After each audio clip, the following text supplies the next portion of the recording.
आइए जानते हैं कॉमर्शियल पेपर के बारे में, जो कि JIB के पॉइंट ऑफ व्यू से बहुत इम्पोर्टेंट टॉपिक है। RBI introduced commercial paper to enable highly rated corporate borrowers to diversify their sources of short-term borrowings and for the investors as an additional instrument for investment. It is an unsecured money market instrument and the participants are corporates, primary dealers, all India financial institutions. There are some eligibility criteria for the corporates that I will read from book. First one is the tangible net worth of the company as per the latest audited balance sheet is not less than 4 crore. Second criteria is company has been sanctioned working capital limit by banks or all India financial institution.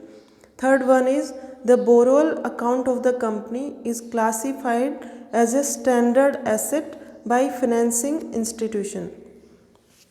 All eligible issuers are required to obtain credit rating from any credit rating agency. The minimum credit rating should be P2 of CRISIL or such equivalent rating by other agencies.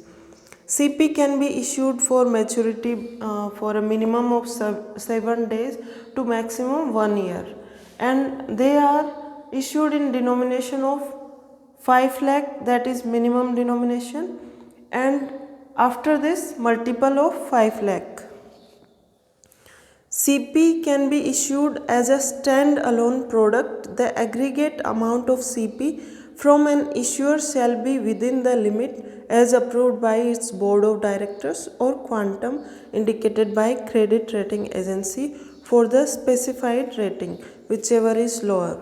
Banks and financial institutions will, however, have the flexibility to fix working capital limits, taking into account the resource pattern of companies financing, including commercial papers. And financial institution can issue CP within the overall umbrella limit fixed by RBI.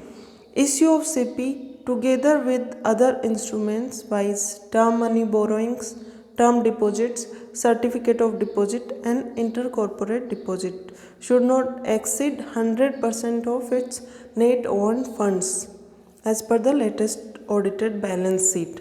CP may be issued to and held by individual banking companies, other corporate bodies registered or incorporated in India, and unincorporated bodies, NRIs, foreign institutional investors.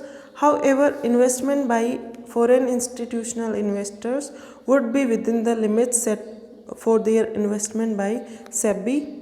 Mutual funds, banks, insurance companies are the dominant investors in CP market. Secondary market trading takes place through the interbank broking market between institutional participants. CPs are issued at a discount to face value as may be determined mutually by the issuer and investors. Thank you. That is the complete CP topic.